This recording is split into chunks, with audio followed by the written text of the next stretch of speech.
Okay, sir. Welcome to the fifth session of the subject Principles and Practice of Management. In today's session, we are going to see the contributions of one more famous management personality or management guru, that is F.W. Taylor. F.W. Taylor means Frederick Winslow Taylor. ನಾವು ಇವತ್ತಿನ ತರಗತಿಯಲ್ಲಿ F.W. ಟೇಲರಿನ ಕೊಡುಗೆಗಳನ್ನು ನೋಡೋಣ. In the last session, we have spoken about the contributions of Peter F. Drucker. So today we are going to see the one more management thinker, that is F.W. Taylor. He started his career as an engineer. He is an American engineer.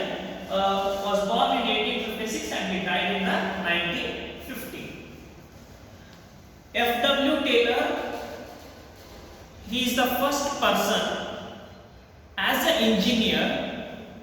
He started the industrial revolution. It means that he was knowing in and out of the industry or any organization, especially manufacturing organization. ಒಂದು ಕೈಗಾರಿಕಾ company ಅಂತ ನಾವೇನು ಕರಿತೀವಿ, ಅಲ್ಲೆಲ್ಲ ಏನಾದರೂ ತಯಾರಾಗುತ್ತಲ್ಲ, ಆ ಕಂಪನಿಯ ಒಂದು ಒಳಗೆ ಮತ್ತೆ ಹೊರಗೆ ಎಲ್ಲನೂ ತಿಳ್ಕೊಂಡಿದ್ರು ಅವರು. As A engineer he was knowing everything about that particular manufacturing industry. So he contributed a lot to the industry or industrial era.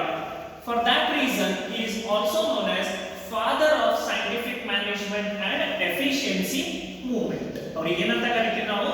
ಒಂದು ವೈಜ್ಞಾನಿಕ ನಮ್ಮ ನಿರ್ವಹಣಾ ಶಾಸ್ತ್ರದ ಪಿತಾಮಹ ಅಂತ ಕರಿತೀವಿ. ಮತ್ತೆ ದಕ್ಷತೆಯ ಒಂದು ಚಳುವಳಿಯ ಒಂದು ಅವರಿಗೆ ಪಿತಾಮಹ ಅಂತ ನಾವು ಕರಿತೀವಿ. Father of scientific management and efficiency movement. And not only that, he is also the father of industrial engineering. ಕೈಗಾರಿಕೆಯ ಒಂದು ಅವರಿಗೆ ಅಲ್ಲೂ ನಾವು ಕೈಗಾರಿಕೆಗೆ ಸಂಬಂಧಪಟ್ಟಂತ ಒಂದು ಪಿತಾಮಹ ಅಂತ ಅವರಿಗೆ ಕರಿತೀವಿ. ಯಾಕಂತಂದ್ರೆ ಅವರಿಗೆ ಸಾಕಷ್ಟು ನಾಲೆಜ್ ಇತ್ತು. ಆ ನಾಲೆಜ್ ಇಟ್ಕೊಂಡು ಅವ್ರು ಏನ್ ಮಾಡ್ತಾರೆ, ಅವರು ಎರಡು ಬುಕ್ಸ್ ಗಳು ಬರೀತಾರೆ, very popular books written by him, shop management and the principles of scientific management. ಅಂದ್ರೆ ನಿರ್ವಹಣಾ ಶಾಸ್ತ್ರದಲ್ಲಿ ವಿಜ್ಞಾನವನ್ನು ಅವರು ಅಳವಡಿಸಿದರು. He applied the scientific principles to the management. Means he brought the science into the management. For that reason, he is known as the father of scientific management. He was the first person who thought that the management should be run scientifically. ಅಲ್ಲಿ ವೈಜ್ಞಾನಿಕತೆ ಇರಬೇಕು. ನಿರ್ವಹಣಾ ಶಾಸ್ತ್ರದಲ್ಲಿ ವೈಜ್ಞಾನಿಕತೆ ಇರಬೇಕು. ಮತ್ತೆ company ಯಾವ ತರ run ಆಗ್ಬೇಕಪ್ಪ ಅಂತಂದ್ರೆ science principles ಮೇಲೆ ರನ್ ಆಗ್ಬೇಕು. ಯಾಕಂದ್ರೆ ಅವರು ಇಂಜಿನಿಯರ್ ಇದ್ರಲ್ಲ. So he brought the scientific principles to the management and his scientific management is known as Taylorism. ಅವರ ಒಂದು ಸೈಂಟಿಫಿಕ್ ಮ್ಯಾನೇಜ್ಮೆಂಟ್ ನಾವು ಏನ್ ಕರಿತೀವಿ ಅಂದ್ರೆ Taylorism. He introduced the science into the management. ಏನ್ ಮಾಡ್ತಾರೆ ಅವರು? ವಿಜ್ಞಾನವನ್ನು ಅಳವಡಿಸಿದ್ದಾರೆ ಇದರಲ್ಲಿ, ನಿರ್ವಹಣಾ ಶಾಸ್ತ್ರ. Now coming on to the contributions given by F.W. Taylor. Time and motion study. What do you mean by the time and motion study? ಅವ್ರು ಏನ್ ಮಾಡ್ತಾರೆ ಅಂದ್ರೆ ಸಮಯ ಮತ್ತು ಚಲನೆಯ ಒಂದು ಅಭ್ಯಾಸ ಮಾಡ್ತಾರೆ. ಯಾರು? F.W. Taylor. ಇಂಡಸ್ಟ್ರಿಯಲ್ಲಿ ಇದ್ದಾಗ ಅವರು time and motion study where he calculated the time required for the production of a particular product in a manufacturing concern. He thought that there should be the proper scientific time should be given to a particular production of a product. ಅಂದ್ರೆ ವೈಜ್ಞಾನಿಕವಾಗಿ ಅವರು ಯಾವ ತರ ಅದರಲ್ಲೂ ಅಭ್ಯಾಸ ಮಾಡ್ತಾರೆ ಅಂತಂದ್ರೆ ಎಷ್ಟು ಸಮಯ ಕೊಡಬೇಕು ಮತ್ತು ಎಷ್ಟು ಚಲನೆ ಆಗಬೇಕು. ಒಂದು ಪ್ರಾಡಕ್ಟ್ ಪ್ರೊಡ್ಯೂಸ್ ಆಗಬೇಕು ಅಂತಂದಾಗ ಆ ಒಂದು ಕಂಪನಿಯಲ್ಲಿ, ಆ ಒಂದು ಮ್ಯಾನುಫ್ಯಾಕ್ಚರಿಂಗ್ ಕನ್ಸರ್ನ್ ಅಲ್ಲಿ ಎಷ್ಟು ನಾವು ಚಲನೆ ಮಾಡಬೇಕು, ಮತ್ತೆ ಆ ಒಂದು ಚಲನೆಗೆ ಬೇಕಾದ ಒಂದು ಸಮಯ, ಮತ್ತೆ ಆ ಒಂದು ಪ್ರಾಡಕ್ಟ್ ಅನ್ನು ಉತ್ಪಾದನೆ ಮಾಡುವಾಗ ತಗೊಳ್ಳೋದಂತ ಒಂದು ಸಮಯವನ್ನು ಅವ್ರು ಏನ್ ಮಾಡ್ತಾರೆ, ನಿರ್ಧಾರ ಮಾಡ್ತಾರೆ. ಅದಕ್ಕೆ ನಾವು ಟೈಮ್ ಅಂಡ್ ಮೋಷನ್ ಸ್ಟಡಿ ಅಂತ ಕರಿತೀವಿ. ಅದೇ ತರ he standardized the tools. Earlier what used to happen, the workers were not knowing about the industry, how to do the production process or relating to the production process. Means what they used to do, they used to carry their own toolbox. ಅವ್ರು ಏನ್ ಮಾಡ್ತಾ ಇದ್ರು workers ಗಳಂತಂದ್ರೆ ಅವ್ರದೇ ಆದ ಒಂದು ಸಲಕರಣೆಯ ಒಂದು ಬಕ್ಸೆಯನ್ನು ತಗೊಂಡು ಇಂಡಸ್ಟ್ರಿಗೆ ಹೋಗ್ತಾ ಇದ್ರು. ಆದ್ರೆ ಇವ್ರು ಏನ್ ಮಾಡಿದ್ರು, ಎಲ್ಲರಿಗೆ ಒಂದು ಸ್ಟ್ಯಾಂಡರ್ಡೈಸ್ ಅಂದ್ರೆ ಪ್ರಮಾಣಿತವಾದ ಒಂದು ಸಲಕರಣೆ ನೀಡಲಿಕ್ಕೆ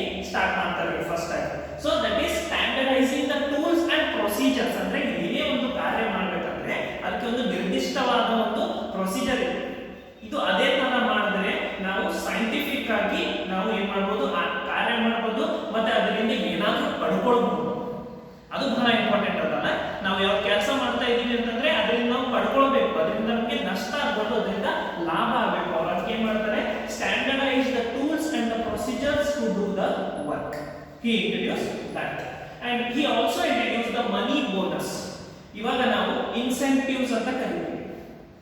ಮನಿ ಬೋನಸ್ ಅಂತಂದ್ರೆ ಏನು, ಯಾರಾದ್ರೂ ಸ್ವಲ್ಪ ಜಾಸ್ತಿ ಕೆಲಸ ಮಾಡ್ತಾರೆ ಅಂತಂದ್ರೆ ಅವರಿಗೆ ಸ್ವಲ್ಪ ನೀವು ಬೋನಸ್ ಕೊಡ್ತೀವಿ, ಅಂದ್ರೆ ಅವರಿಗೆ ನೀವು ಎಕ್ಸ್ಟ್ರಾ ಮನಿ ಇನ್ಸೆಂಟಿವ್ ಕೊಡಿ ಅಂತ ಅವರು ಇಂಟ್ರೊಡ್ಯೂಸ್ ಮಾಡ್ತಾರೆ. ಯಾಕಂದ್ರೆ ಹಿ was with the efficiency movement.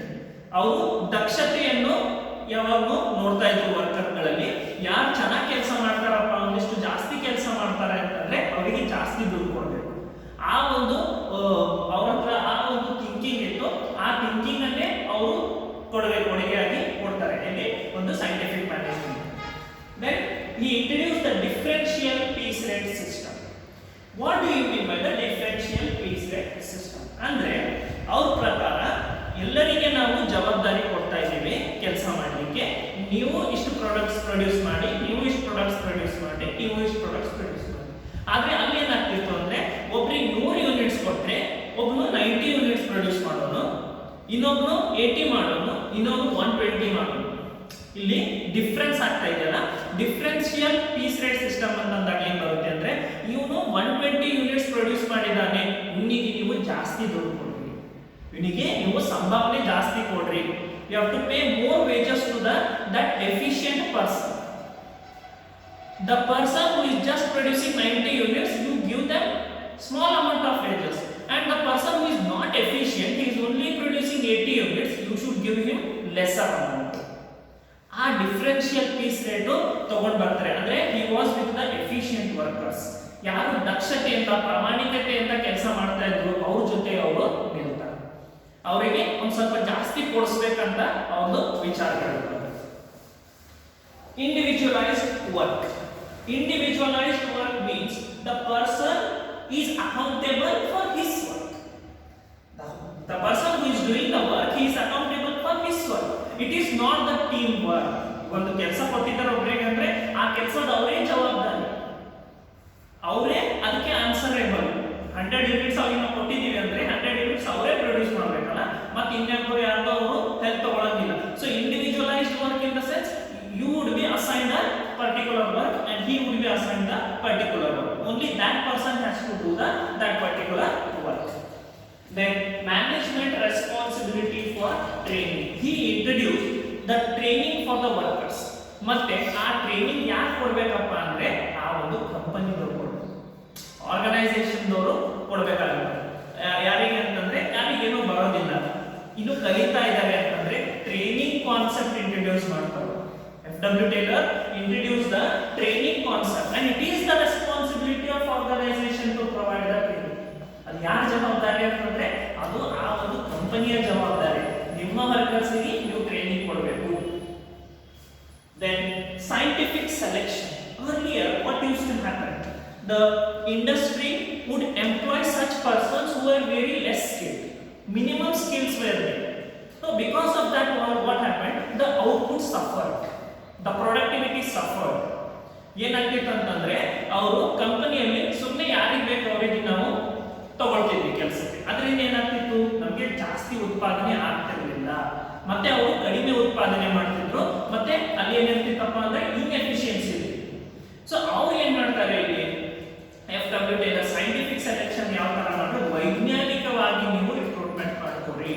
ಎಂಪ್ಲಾಯೀಸ್ಗಳಿಗೆ first ನೀವು ಚೆಕ್ ಮಾಡಿ ಅವರಿಗೆ ಆ ರಿಕ್ವೈರ್ಡ್ ಸ್ಕಿಲ್ ಅದ ಇಲ್ಲ, ಆ ಕರಕೌಶಲ್ಯತೆ ಅವರಲ್ಲಿ ಇದ್ದೇ ಇಲ್ಲ. ಈ ಕೆಲಸ ಕೊಡೋಕ್ಕಿಂತ ಮುಂಚೆ ನಾವು ಫಸ್ಟ್ ಅವರಿಂದ ತಿಳ್ಕೋಬೇಕು. ಅದಕ್ಕೆ ಅವ್ರೇನಾದ್ರು ಸೈಂಟಿಫಿಕ್ ಸೆಲೆಕ್ಷನ್ ಅಂತ ಕರೀತಾರೆ. ಅದು ವೈಜ್ಞಾನಿಕವಾಗಿ ನೀವು ಸೆಲೆಕ್ಷನ್ ಮಾಡೋದ್ರಿಂದ ಏನಾಗುತ್ತೆ, ಕಂಪನಿಗೆ ಸಫರ್ ಆಗೋದಿಲ್ಲ, ಅಲ್ಲಿ ಪ್ರೊಡಕ್ಟಿವಿಟಿ ಕೂಡ ಇನ್ಕ್ರೀಸ್ ಆಗ್ತದೆ. ಯಾಕಂದ್ರೆ ನೀವು ಎಫಿಷಿಯಂಟ್ ವರ್ಕರ್ಸ್ ತಗೋತಾ ಇದ್ದೀರಿ. you are taking the efficient workers. For that reason he introduced the scientific selection. Then shortening working hours.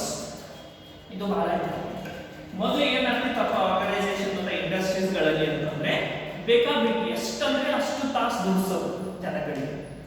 Mass production ಬೇಕಾಗ್ತಿತ್ತು starting ಅಲ್ಲಿ 1900s ಅಲ್ಲಿ ಮಾಸ್ ಪ್ರೊಡಕ್ಷನ್ ಯಾವಾಗ ಇಂಡಸ್ಟ್ರಿಯಲ್ ರೆವಲ್ಯೂಷನ್ ಆಯ್ತು ಎಲ್ಲಾ ಕಡೆ ದೊಡ್ಡ ದೊಡ್ಡ ಉದ್ದಿಮೆಗಳು ದೊಡ್ಡ ದೊಡ್ಡ ಕೈಗಾರಿಕೆಗಳು ಸ್ಥಾಪನೆ ಆಗೋ ಟೈಮಿಗೆ ಏನಾಯ್ತಪ್ಪ ಅಂತಂದ್ರೆ mass production large scale production ಇತ್ತು. ಸೊ ಅದಕ್ಕೆ ಒಬ್ರು 10 ಗಂಟೆ 15 ಗಂಟೆ 20 ಗಂಟೆವರೆಗೂ ದುಡಿಸ್ತಾ ಇದ್ರು ವರ್ಕರ್ಸ್ಗೆ, ಅವರಿಗೂ ದುಡ್ಡು ಕೊಡ್ತಾರಲ್ಲಪ್ಪ ಅಂತ ಅವರು ದುಡಿತಾ ಹೋದ್ರು. ಅದರಿಂದ ಏನಾಗುತ್ತೆ ಅಂತಂದ್ರೆ ಎಲ್ಲರಿಗೆ ಆಯಾಸ. ಅದಕ್ಕೆ ಅವರು ವರ್ಡ್ ಇಂಟ್ರೊಡ್ಯೂಸ್ ಮಾಡ್ತಾರೆ, ಫ್ಯಾಟಿಗ್, ಇಂಡಸ್ಟ್ರಿಯಲ್ ಫ್ಯಾಟಿಗ್. ಎಲ್ಲರಿಗೂ ಸುಸ್ತಾಗುತ್ತೆ, ಎಲ್ಲರಿಗೂ ಆಯಾಸ ಆಗುತ್ತೆ. ಅದನ್ನು ನೋಡ್ಕೊಂಡು ಅವ್ರು ಏನ್ ಮಾಡ್ತಾರೆ, ವರ್ಕಿಂಗ್ ಅವರ್ಸ್ ಅನ್ನು ಶಾರ್ಟ್ ಮಾಡ್ತಾರೆ, ಶಿಫ್ಟ್ಸ್ ಅಂತ ಇಂಟ್ರೊಡ್ಯೂಸ್ ಮಾಡ್ತಾರೆ.